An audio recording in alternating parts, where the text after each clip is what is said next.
Geometry checkpoint number 8, angle relationships in triangles and lines. So there's several relationships that we use frequently in geometry between angles and lines that are parallel. So let's talk about the parallel lines first. Now all the relationships I'm about to tell you relate to parallel lines, and if the lines aren't parallel, you have no information.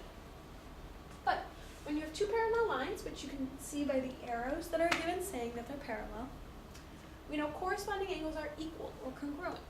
So for example, angles 1 and angle 3. Remembering corresponding angles are the ones that are in the same place between the parallel lines and the transversal.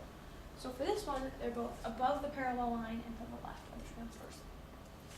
Alternate interior angles are also equal. Those are going to be the angles between your parallel lines and on opposite sides of the transversals. So for this picture, we've got angles 2 and angles 3. We have same side interior angles, which are these two right here. Those add up to 180. And then vertical angles are always equal, whether the lines are parallel or not. So that's one situation where it doesn't matter if the lines are parallel. And so vertical angles are the ones that are across from each other. So for this one, we've got angles 1 and angles 2.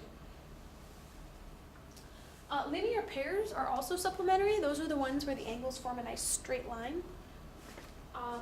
So we've got angles 3 and angles 4, which are right here, and we've got angles 6 and angle 7 over on my triangle as well. All right, and so those are the ones that we use frequently. For triangles, we have the interior angle sum theorem, which we say all the angles of a triangle add up to 180. Another one that we don't use quite as frequently, which is that the exterior angle is equal to the sum of the two remote interior angles. We did some exercises that derived this in the homework and in class, but basically it's the fact that the angles add up to 180. Since we know angles 6 and angle 7 add up to 180, and we know angles 7, 8, and 9 add up to 180, and since they're using this same angle here, that's where that came from. So now, triangles have a few extra special relationships. Isosceles triangles have two congruent sides, which means they also have two congruent angles. So if we have the two congruent sides here, the angles opposite, which would be angle A and angle C, those are going to be congruent as well.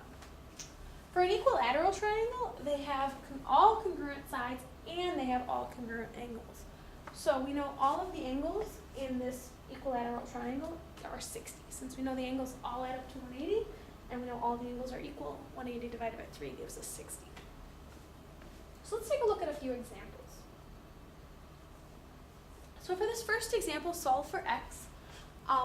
Some of you are probably remembering from the exterior angle theorem that I just told you about, and you're saying, well, I can just set 6x plus 8 equal to 67 plus 49. That's perfect. You can absolutely do that. I'm actually going to take a longer route, just so that way everyone can kind of see where it comes from. So we're going to start off by looking at, we have a triangle here, so we need to find the measure of our missing triangle. And so hopefully we remember that the missing angles are going to add up to 180. So first thing I'm going to do is I'm going to add 67 plus 49, which is going to give me 116. And then I'm going to subtract that from 180.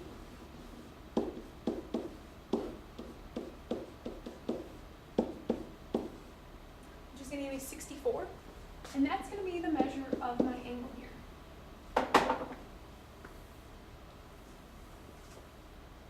So, now I know that these two angles are my straight angles. They're supplementary, which means they add up to 180.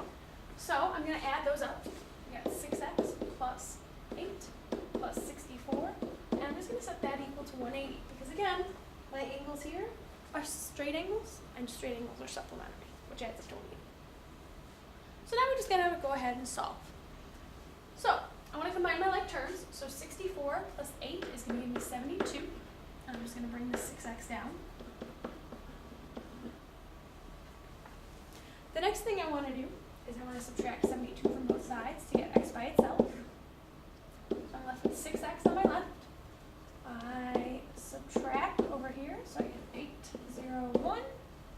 And then when I divide both sides by 6, I get x equals 18.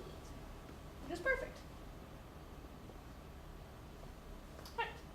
So that's going to be my final answer because this one they just asked us to solve for x. So there we go. take a look at this other one, which is going to use some of the same ideas. So in this instance, in order to solve for x, I'm going to need to find the measure of angle 3. And in order to find the measure of angle 3, I'm going to need to find the measures of angles 1 and 2. So looking at these pictures, I can see I've got a couple pairs of straight angles again. So right there is my first pair of straight angles. So I can find the measure of angle 1 by just subtracting 127 from 180.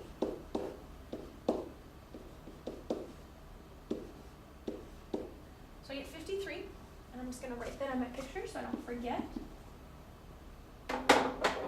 And another pair of straight angles right here. We make a nice straight line. So we got 180 minus 133.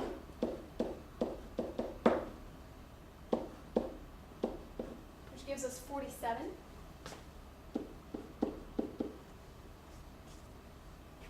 Oh, and I forgot my degree sign on the other one. Since they're angles, we want to put degree signs. So now again, we know we have a triangle right here, which means we know the three angles add up to 180. So I know that 53 plus 47, if I subtract that from 180, that's going to give me the measure of angle 3. So I'm going to go ahead and add 53 plus 47, which gives me 100, which is nice and easy to subtract from 180. So I know angle 3 is 80 degrees. So now hopefully you've already noticed that we've got vertical angles right here. There's one, and there's my other. All right, so we've got vertical angles, which we remember from the previous slide.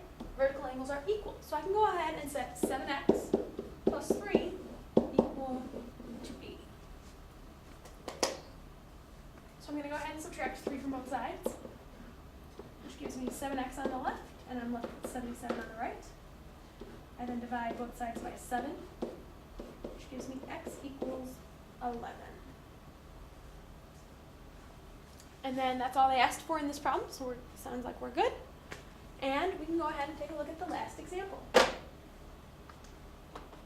So now for the last example, they actually want us to find the measures of the acute alternate interior angles.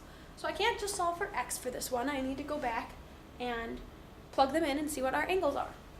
So hopefully you remember from the previous slide, our alternate interior angles, which are these ones here, are equal. So I can go ahead and set 5x plus 28 equal to 2x plus 46. So I'm going to go ahead and subtract 2x from both sides because I need to solve for x. So I'm left with 3x plus 28 equals 46. And I'm going to subtract 46 from, or 28 from both sides, I'm sorry.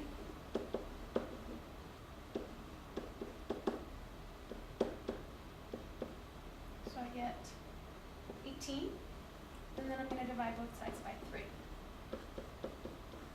Now, a common mistake that students make is that they stop at this point. They say, okay, I solved for x, I'm good to go, and then they go on to the next problem. But the directions clearly state they want you to find the measure of the angle. So what we're looking for you to do here is you need to take the value that you just found for x, and we want you to substitute it back in. Now, some of you at home are probably sitting there and saying, well, I can just substitute it into the first or the second equation since they're equal and I don't have to find both of them.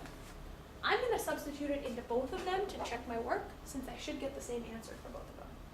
So we're going to go ahead and do that. So I've got 5 times 6 plus 28. 5 times 6 is 30. And 30 plus 28 is going to give me 58. And again, I just want to highlight where that 6 came from. And then we're going to do it again for the second angle. So I've got 2 times 6 plus 46 this time. 2 times 6 is 12. 12 plus 46 is going to give me also 58 degrees. Alright. So I got the same answer for both of my equations, which means I probably did all my work right since I should get the same answer since we said they were equal from the beginning.